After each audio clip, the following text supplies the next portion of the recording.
It is a big day here in New Jersey, specifically down the shore where I am in Asbury Park.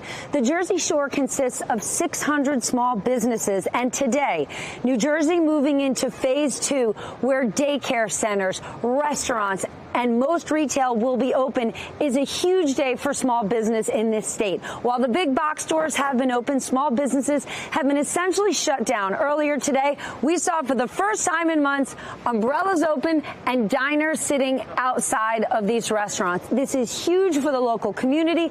It is huge for tourism, and it's also massive for these businesses. For coastal communities, for vacation communities around the country, they've only got a couple of months to cash in. And for places like Asbury Park, where they've got landmarks like the Stone Pony, bars, restaurants, nightclubs that are known for packing it in during July and August, they won't be able to pack it in because of social distancing, but at least as of today, they can start bringing in customers because they got to start making money.